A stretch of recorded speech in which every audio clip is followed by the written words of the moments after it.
The aiming is not terrible. I mean, it's what I kind of expected from the first one and stuff. Maybe the hunting kind of gets annoying and tedious. I just kind of am bored when I'm hunting, especially these legendary bears and stuff like that. I found a legendary bear. I was hunting his ass, and I go, wait, is that him? And all of a sudden I hear a loud fucking roar, and this big-ass bear is fucking charging at me. Suffice to say, I died. I did not get to skin him. Damn. I did not. Oh, I haven't really looked at the horse balls yet. But speaking of skin, you didn't buy the NFL skin. Oh, no, I did not. Is it gone? It's gone. They'll bring it back. I guarantee you by the Super Bowl, they'll bring that shit back. Well, so it was $15, and you could choose any team and any number. Yeah, I know. Let's stop talking about Fortnite. This fucker only wants to talk about Fortnite now. No, you mentioned skins. I was talking about fucking skinning a bear, asshole. And speaking of skins, that'll transition to our last part of Freddy's 5 with Spider-Man DLC getting announced with 3 new skins. Man, all you want to do is talk about Spider-Man. Spider-Man! And no, it's the first fucking time I've mentioned it in forever. So you're getting the Spider Armor MKI. I just remember it as like just kind of like from the 90s, Spider Armor. It's very grayish, blackish. You're getting the Spider Clan Spider-Man, which is another like cartoon-looking Spider-Man, very similar to the retro one, which is really cool. I like the way they cel-shaded that costume on the game. And then you're finally getting the Iron Spider armor, but not the Iron Spider armor from Infinity War, the official like Iron Spider armor from the Civil War comic, which is a lot more just gold and red.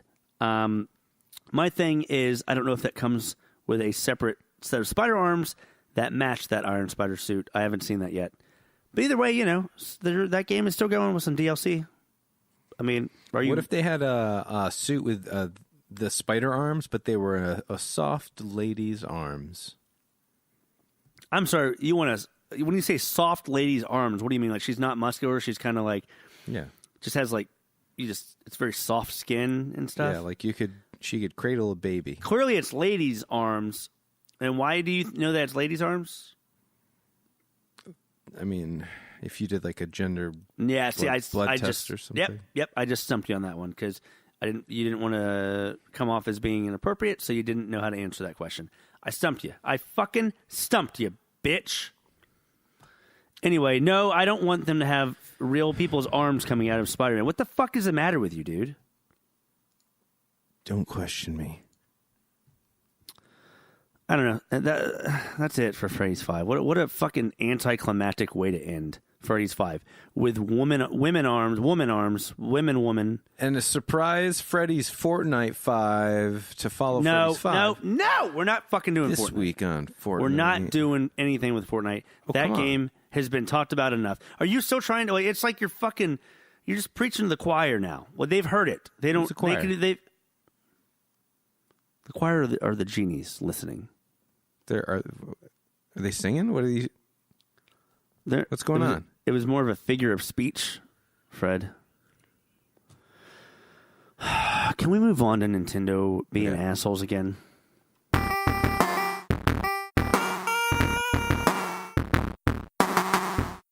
So, Nintendo, they sued a couple that were making ROMs. They were running these ROM sites that people could download. Let's explain first what ROMs are for the people who don't know. Basically, people are able to get the data off of from the old games, and they're able to put them on the computer. And when you do that, it's called a ROM. So, like, if you have the ROM for Mario, you have basically whatever coding that was needed for Mario. Like it's for emulators, essentially, right? Right. Well, and then you have to download a program that'll like take that data and then like give you a which game. Is what the emulators are. Which typically are free because emulators are not necessarily illegal, but the ROMs are, from my understanding. Right. So, yeah. So these people had websites giving away ROMs. Definitely. Now it's your turn. Okay, so because of that, I guess they found out they're couples from Arizona. Their name is Jacob and Christian Matthias. Doesn't matter. No, there's a fucking H there, asshole. I don't care. I see what you're saying. That could be Matthias. I don't fucking know how to say their last name. Who gives a shit? They've been ordered to pay $12.2 million in damages for running loveroms.com and loveretro.co. Do you think that they've made money doing this? That's my thing. I think that everybody's saying that the 12.2 million is just more for setting an example, so that way these sites don't continue to offer these still. I don't know if they're still going to actually have to pay that back. I kind of hope not, because if so, Nintendo knows goddamn well they don't have the money to pay that shit back to Nintendo, of all people. Like, I mean, I get it. Right. I do get it a little bit, but I mean, I feel like Nintendo's playing the Metallica of Napster 20 years later when it comes to this type of stuff. Because it's like, okay, well, I want to play these games and have them easily accessible to me, and I'm willing to pay for it. I don't have to download illegally, but you're not offering me the ability to do this.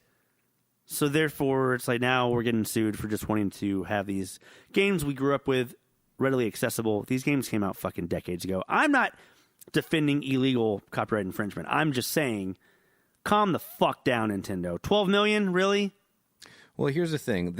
People started talking about this whole ROM thing and Nintendo shutting them down months ago. It's just that now there's like actually they're in court.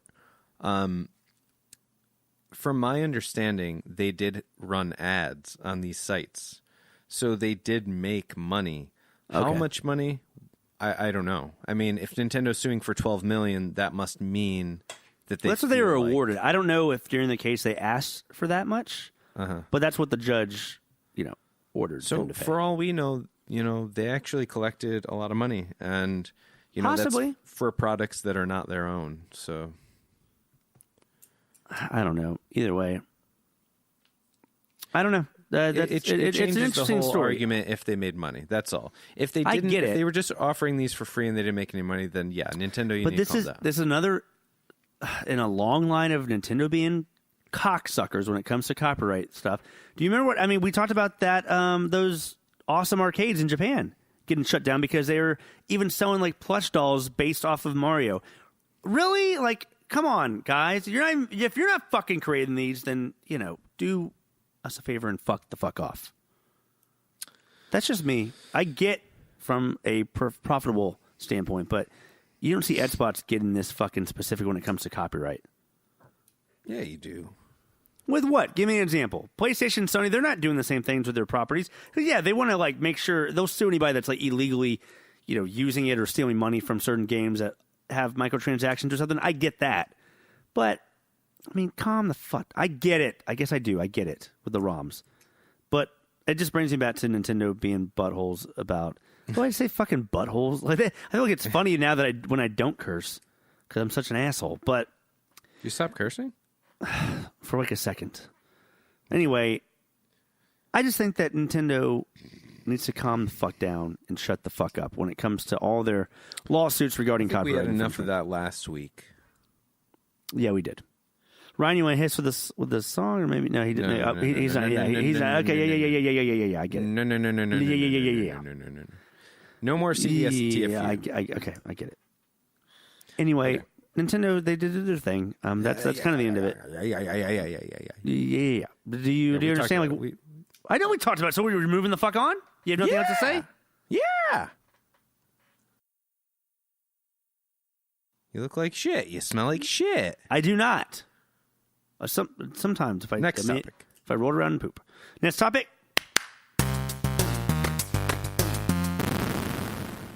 So randomly the other day, I was alerted on Twitter.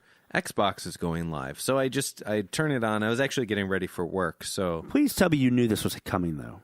I had no idea. God damn it, Fred. Do you ever give it a shit at all if it says Xbox? I feel like you go, oh, Microsoft, Xbox, and just your mind goes to mush, and you just ignore so it. I watched it. I was like, hey, surprise Xbox show.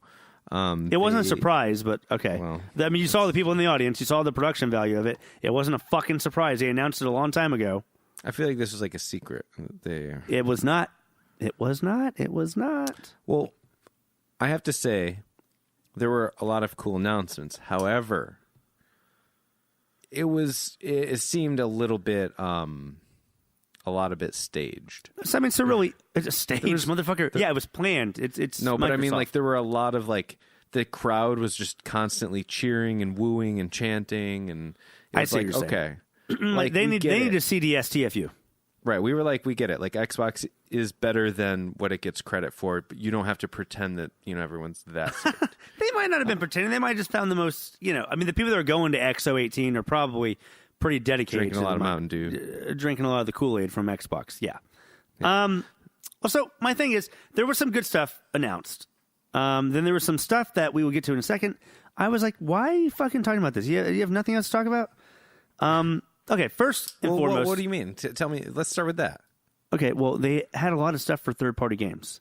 It wasn't all just Xbox exclusives, which I'm like, well, what? They don't have that many exclusives. So Just Cause 4, they showed some new stuff from that. New Eye of the Storm cinematic trailers, or I don't really like something with the whole like Storm aspect, which is cool. Devil May Cry 5. That's not an exclusive at all. They talked about Devil Breaker weapons. Cool. They have Mega Man's Blaster coming to it, so that's kind of cool. Kind of reminds me of what they did with fucking Monster Hunter World. Then they have Jump Force, which is that, crossover anime fighting game. Not an exclusive either. Then they have something for Kingdom Hearts 3.